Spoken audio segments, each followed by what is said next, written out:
Messieurs, si vous avez besoin de quelque chose, appelez-moi. Je vais finir de préparer les tables au restaurant. Mais oui, Madame Lemoine. Allez-y. De toute façon, c'est bientôt l'heure de la soupe. Le premier jour, ça m'étonnerait que vous ayez beaucoup de monde. Si on était tous comme vous, Joseph, on ne ferait pas grand-chose dans la vie. Vous ne seriez pas un peu pessimiste? Je ne suis ni pessimiste ni optimiste, mais je connais la vie.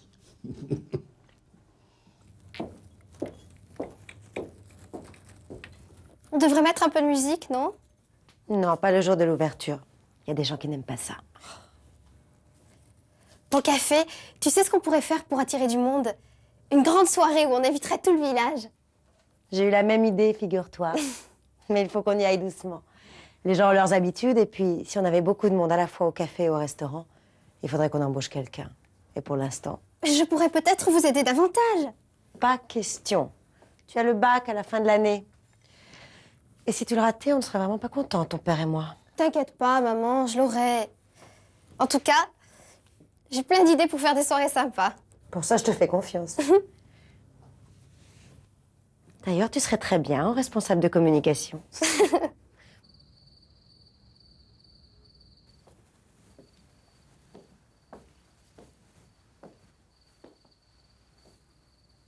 Excusez-moi.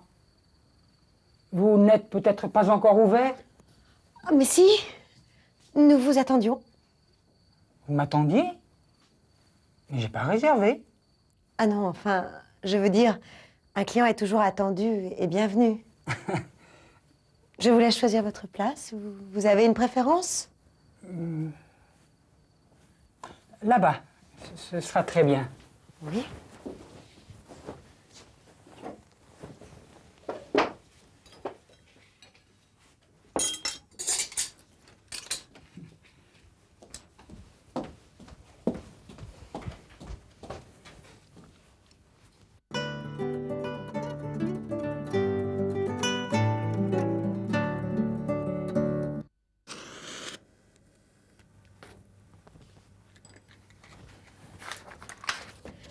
Vous avez choisi, monsieur? J'hésite. Il y a tellement de choses. Je peux vous conseiller, si vous voulez. C'est-à-dire, je mange très peu le soir. J'ai des problèmes d'estomac, vous comprenez? Bien sûr. Vous pourriez commencer par une crème d'asperges. Oui, mais je ne digère pas les asperges. Bien. Alors, qu'est-ce que vous diriez d'une mousse de saumon aux herbes? C'est délicieux. Je ne tolère ni les asperges ni les herbes. Je préférerais prendre le plat de résistance directement. Si je mangeais trop, je serais malade, vous comprenez? Oui, à cause de votre estomac. Et je dors mal aussi. On pourrait vous faire une petite tisane à la fin du repas. Ça vous aiderait à dormir. Ah non! Pas de tisane, j'ai des problèmes de reins. Alors les tisanes, vous comprenez? Je comprends. Je vous laisse encore réfléchir. Pendant que vous choisissez, je vous apporte la carte des vins. Je ne bois que de l'eau. Ni apéritif, ni vin. L'alcool me donne des migraines, vous comprenez? Oui, bien sûr. Excusez-moi. Je ne veux pas être indiscrète, mais que disent les médecins? Ils me donnent des médicaments. Ah.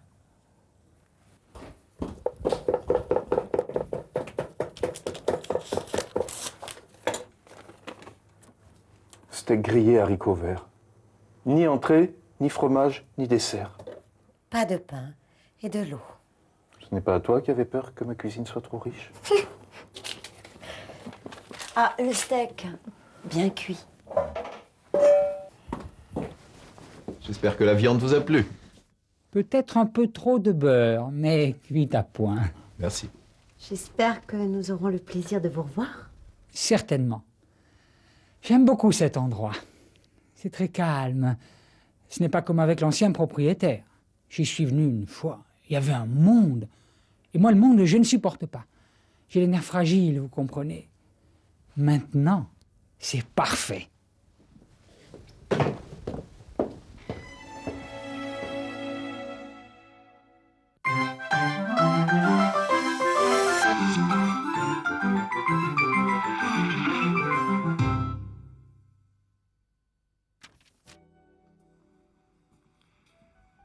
Bonjour.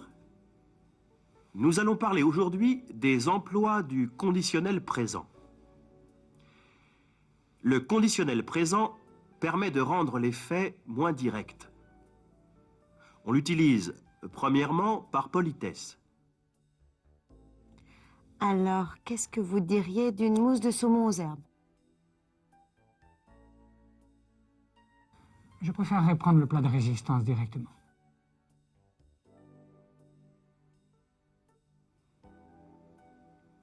Deuxièmement, on emploie le conditionnel pour faire des suggestions et donner des conseils aimables. On devrait mettre un peu de musique, non? Vous pourriez commencer par une crème d'asperges? Troisièmement, on peut faire des hypothèses avec le conditionnel. Le premier jour, ça m'étonnerait que vous ayez beaucoup de monde.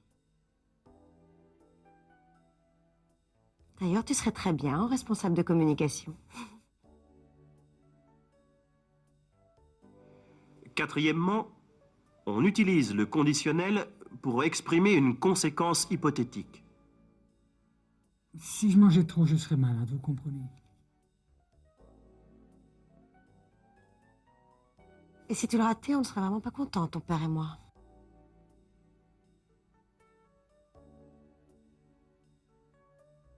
Si la grammaire était moins complexe, apprendre une langue serait plus facile, n'est-ce pas?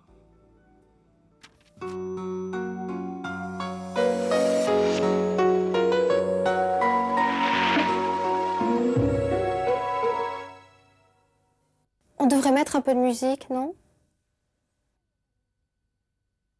Et si on mettait un peu de musique? Pourquoi on ne mettrait pas un peu de musique? Un peu de musique, tu n'es pas contre?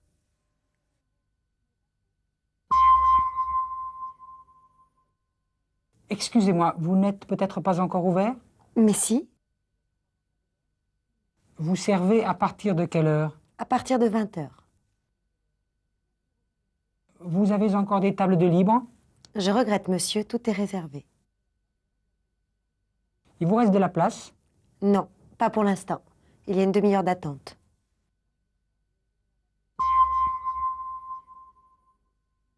J'espère que nous aurons le plaisir de vous revoir. Certainement. J'aime beaucoup cet endroit.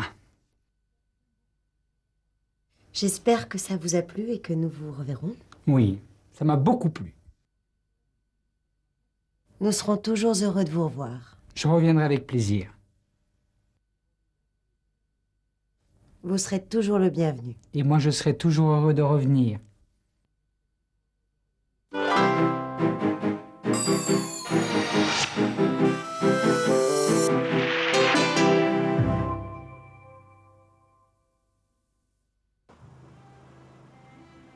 La façon la plus agréable d'aborder Strasbourg est de longer les canaux qui entourent la Petite France, un des endroits les plus pittoresques de cette ville.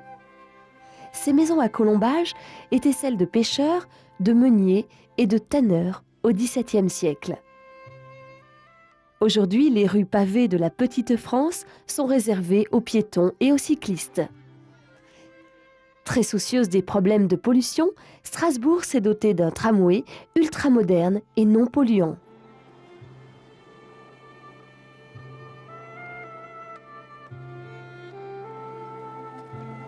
Toute la ville est quadrillée par de nombreuses pistes cyclables et les Strasbourgeois n'hésitent pas à les emprunter malgré la rigueur des hivers.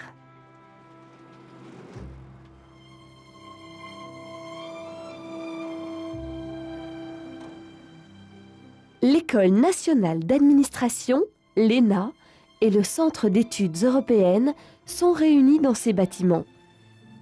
L'ENA forme les futurs cadres supérieurs de la nation.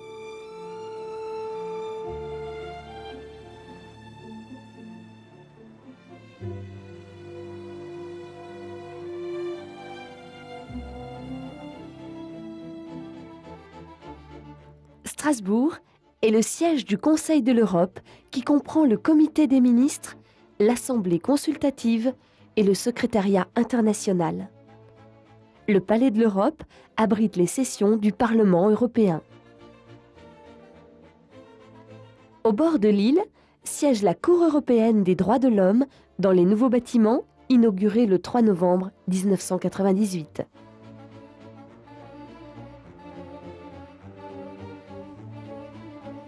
À Strasbourg, on passe sans transition d'une architecture futuriste à celle des siècles passés.